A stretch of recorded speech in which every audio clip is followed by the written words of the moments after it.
Bienvenue dans cette vidéo. Aujourd'hui, je vous propose donc de rencontrer l'archange Uriel, qui est la lumière de Dieu. Donc encore une fois, quand je parle de Dieu ici, je parle d'un aspect plutôt philosophique, archétypal.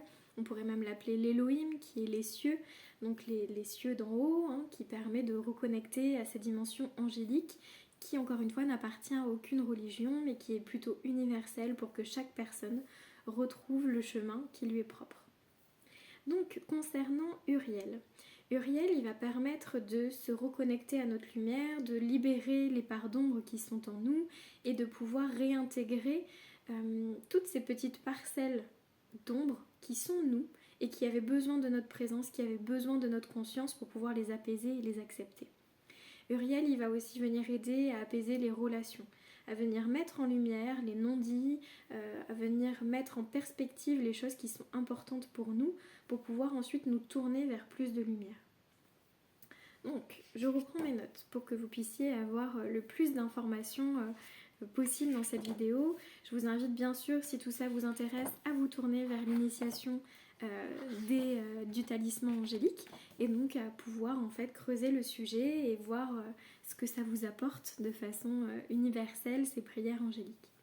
Alors, Uriel, du coup, il va aussi nous aider dans sa grande sagesse et dans sa grande connaissance à discerner ce qu'on disait tout à l'heure dans les relations, mais aussi dans notre vie, à faire la part des choses entre ce qui nous est personnel et puis ce qui est en fait de l'ordre de la relation. Donc c'est pour ça que c'est très intéressant, vous voyez, on a cette dynamique en fait de l'alchimie, de cette encyclopédie, il y a vraiment en fait cette grande connaissance qui va nous apporter forcément cette sagesse. Parce qu'un savoir qui n'est pas implémenté de sagesse sera une quête perpétuelle de quelque chose de plus grand, mais qui ne sera pas dans un but de nourrir l'âme, mais bien de venir réconforter l'ego, de venir nous donner une place, une existence, et donc du coup d'avoir la transparence envers Dieu, envers l'Élohim, de se laisser traverser par sa lumière, de se laisser traverser par sa main. C'est donc se donner la capacité de recevoir ces messages sans les filtrer comme on aurait envie qu'ils soient, mais de les recevoir tels qu'ils sont et de pouvoir être honnête et de faire le travail nécessaire. Alors, pour Uriel, vous verrez que c'est un tout petit prénom traduit en français, mais qui est en hébreu beaucoup plus long.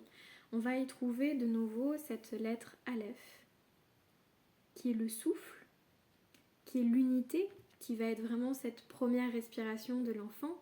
On va y retrouver aussi cette première élan qui est donnée par le Père, cette sécurité à aller dans le monde. C'est ce support invisible qui est là, qui nous donne cet ancrage, cette sécurité pour être nous, pour nous implémenter dans le monde et ne pas nous sentir séparés.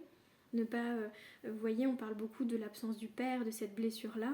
Et bien, si on le prend en allégorie, au final, c'est peut-être qu'on a oublié cette connexion à notre père et à notre mère dans les cieux, à cet élan, cet archétype, vous voyez, qui porte, on dit bien la terre-mère, le ciel, enfin, vous voyez, tout est archétype finalement, tout est symbole.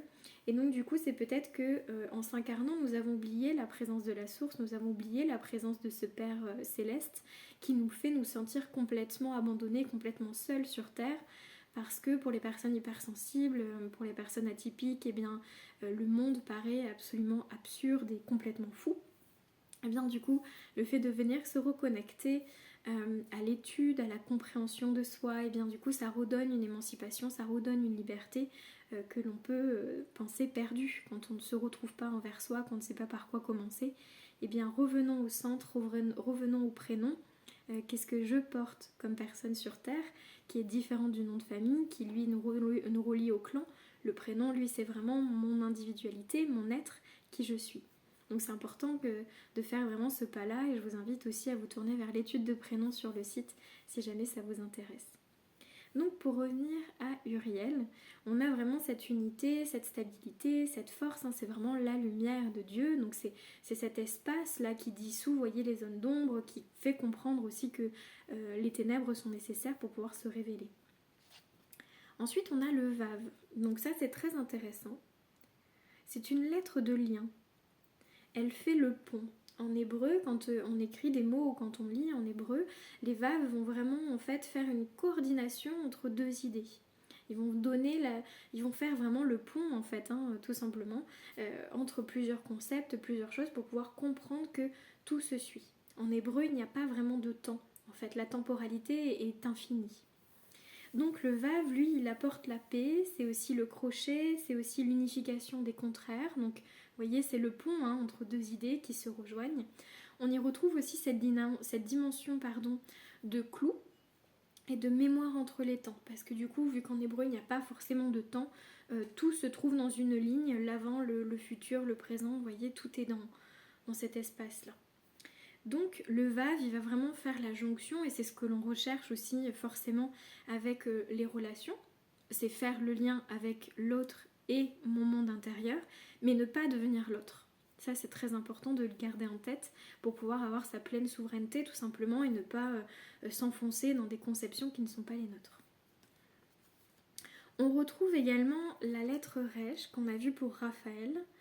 Là, en fait, ça va être vraiment cette notion de projet. Donc Uriel, il nous invite aussi à garder en tête notre projet, vers quoi on tend, qu'est-ce que nous souhaitons vraiment, quels sont nos désirs. Il nous ramène vraiment à trouver des solutions lumineuses en fait. Donc c'est avoir un projet et dans ce projet, il faut trouver des solutions parce que des fois on est confronté à un obstacle, à une difficulté, peu importe. Eh bien il faut trouver la solution lumineuse qui va nous faire dire mais oui, c'était ça, ça se réorganise comme ça, et à partir du moment où on réorganise un peu notre pensée, notre mental, et bien du coup nous avons plus de facilité dans l'humilité de se dire peut-être que je me suis trompée, il faut peut-être que je me réoriente, que je change de chemin.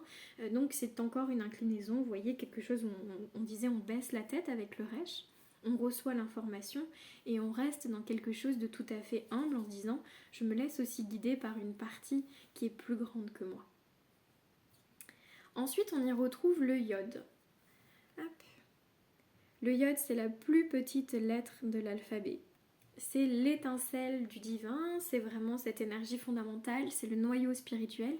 Et vous voyez, là vous ne l'avez pas sous les yeux parce que du coup, on est sur un format vidéo, mais en fait, le yod va se trouver au milieu du prénom de Uriel, qui va vraiment en fait remonter cette lumière à la conscience, qui va faire émerger ce germe qui est porté. Donc vous voyez, quand on le met en forme d'utérus, on va avoir le germe qui va être au centre, comme ce fœtus qui va aussi porter la vie.